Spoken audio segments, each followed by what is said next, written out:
Nintendo patented the playable Game Boy phone case. So this is neat because it's actually Nintendo doing it, which means you know it'll be good. But I have seen third-party like ones that basically are emulators that plug into your phone and kind of hug it as a controller, but they don't look very good in my opinion. Rude. But sorry, friends. Back in 2017, Nintendo filed a patent that hinted at the Game Boy receiving the NES and SNES Classic Edition treatment.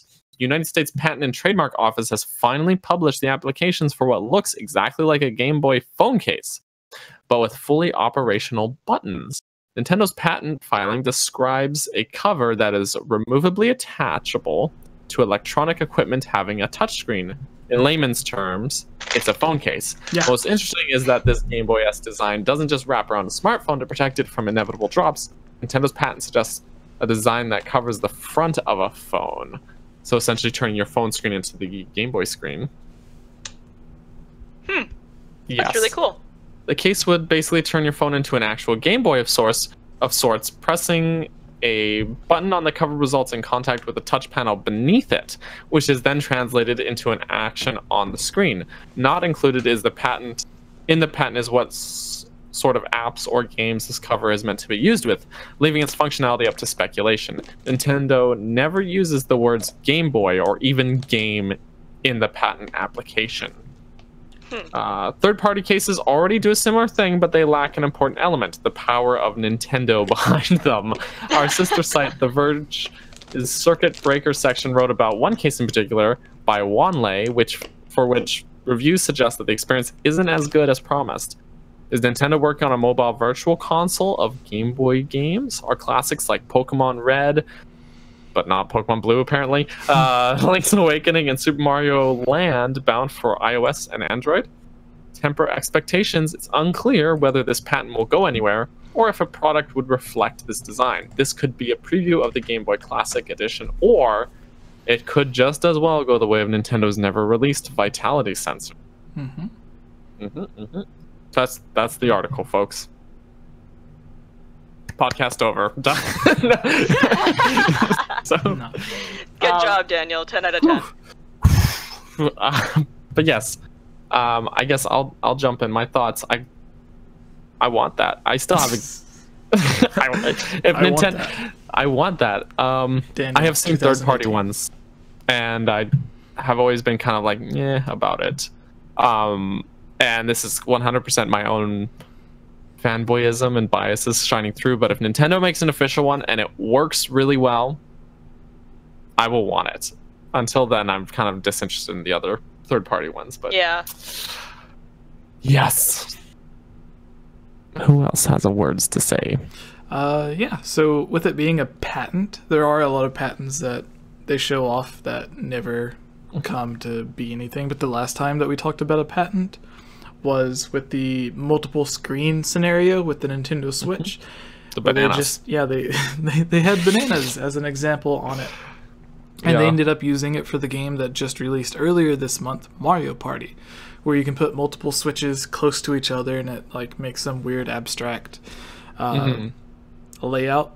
So theoretically, if this comes to be just as that patent did, then it could be something cool. I wonder if this is, instead of having someone care, because they mentioned the reason they put voice chat on your phone instead of the actual Nintendo Switch, well, at least their excuse is everyone already has their phone with them.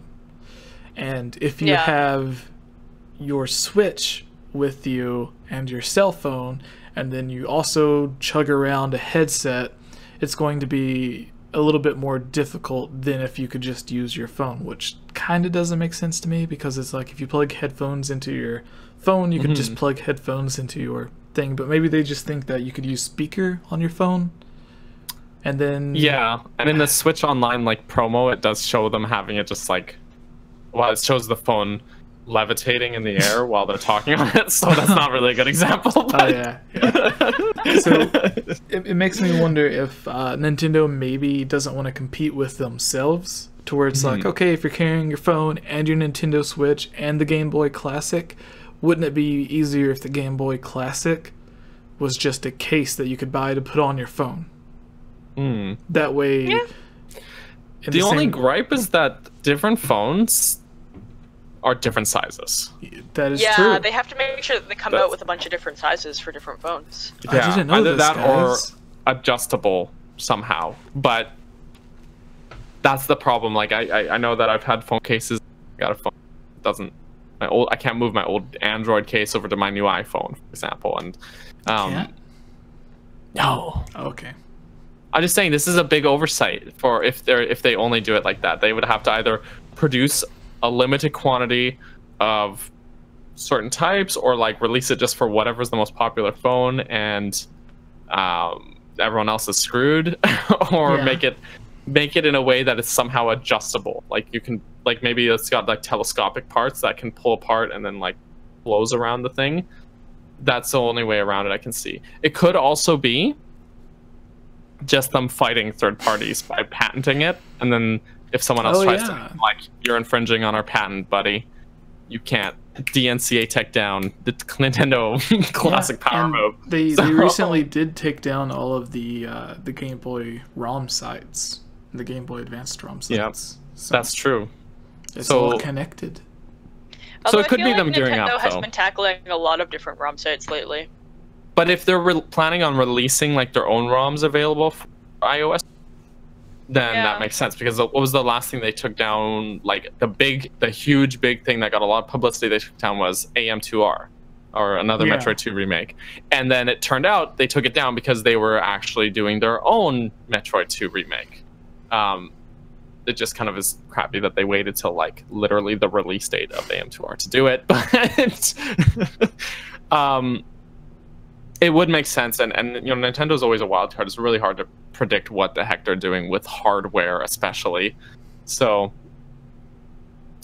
yep, that's all I got. Yeah, I mean, I think so on Android. I don't think you can do it on iPhone, but there's a lot of janky games that you can download on the iTunes Store that are complete Mario ripoffs already. But with the like, I have friends that have Android phones, and within 5 minutes, they're able to go in, download an emulator, download ROMs, and play them just from their phone without even using a computer. Like, they can do it all from their phone. So it makes sense that if Nintendo is releasing this case that allows you to play the games on your phone, that they would get rid of these sites that allow people to do that, to where if you're looking at all of these games like, oh, I want these 5 games, but they're $5 to $10 each, and suddenly you're paying $20 to $50 for like Pokemon Silver and Minish Cap and whatever other games there are. So instead of paying $50, they're like, oh, well, I can just download the games for free on my phone and save $50. So it makes sense that they would go after those websites. That way there is less competition for whenever they do put the games out, if they do make them available for people to buy on their phone, because I don't think they would have any competition with the iPhones, because I don't think that you can like download the emulators and stuff, but I'm not really sure. I haven't checked in on that. But I know that iPhone is a little bit more strict when it comes to torrenting stuff and putting illegal stuff, or yeah, it's harder to get your stuff on App Store than it is on like Google Play, or as far as I know. I have a buddy who like does mobile games and stuff. So I say buddy, I haven't talked to him in like 7 years, but I see his Facebook posts. So well, that's my thoughts. What about you, Tubes? You're the one that part-time works for Nintendo. But I mean, it's me. Like, it's just... like I can honestly say that I have played Ocarina of Time on my phone. I'm not a very good person. Yeah, didn't you like hack your 3DS as well? Well, we don't talk about that one either. Well, oh, oopsie. Wait, is that the one Nintendo? No. Okay, good. I don't touch anything that Nintendo provides to me. That would be bad. I just take this part out of the edited version. Sure, sounds good. Let's not risk Chublima's livelihood. Yeah, wow. Anyways, I think that this is a super good idea, and like I love what Nintendo's doing. I love everything that Nintendo thinks about. And they're always like what is wrong with you, Jesse? What are you laughing about? You just like went through talking about hacking Nintendo, and then you're just like, okay, I love Nintendo. I love everything Nintendo does. They're 5 steps Can we move to the next topic? Oh my goodness, what a gong show. Alright. Fantastic. Start over. Welcome Tubes. to the podcast, everybody. Tubes. You said start over. Tubes, what are your thoughts on all of this Nintendo stuff? I think, you know what? I Yeah, hope good. that they do Thanks. this. I hope that this is a real patent, and I would love to play some Game Boy games. Game Boy's games that I would look forward to would be like Harvest Moon, Pokemon Yellow, because that one's my favorite, because I am a sucker for Pikachu, and Warlocked. Those are like my top 3 Game Boy games. Yeah. It would be cool if they did a line of these though. Like this is if they did like a line that did Game Boy Advance as well, then maybe like I don't know how they could do DS ones, but like then this all I keep thinking is this is my chance to actually get into the Advanced Wars series, which I've heard is really good. But Yeah. just saying. But that's if they, do continue the lineup, if they do release the thing that they've potentially patented here. So Yeah. there's a lot of what ifs in this scenario. Don't listen A lot to me. of what ifs. But the other big thing is like I hope that this is a way for like younger generations to get into playing older generation games. Like that's another cool thing about it, because I personally I have my Game Boy still. Like Me too.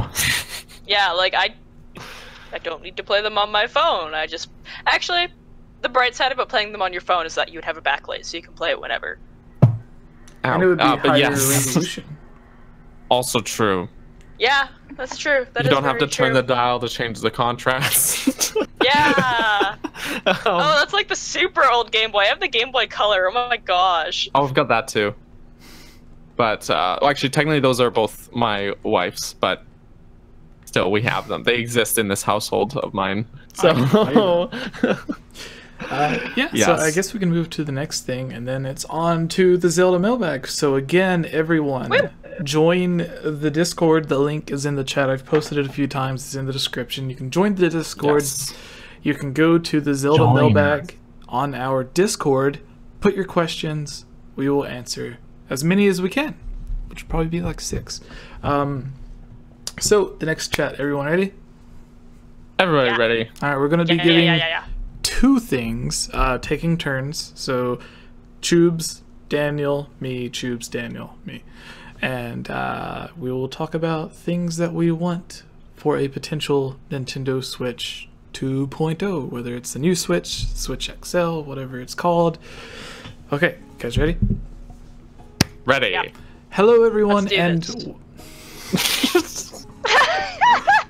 Hey everyone, it's me again, Elia Rose. I just wanted to say thank you so much for watching this video. And you know what? If you're a fan of videos like this, you should totally subscribe and give this video a like. And comment below to let us know what type of videos you would like to see us create in the future. And if you would really like to support all of us here at the GameOverJesse channel, please consider purchasing a GameOverJesse t-shirt or becoming a Patreon at patreon.com/GameOverJesse, where you can receive many rewards, such as getting shoutouts, having any topic or theory that you select discussed on the podcast or made into its own video, having your question answered, joining on as a guest on the podcast, and playing with us during our Twitch live streams at twitch.tv/GameOverJesse, and much, much more.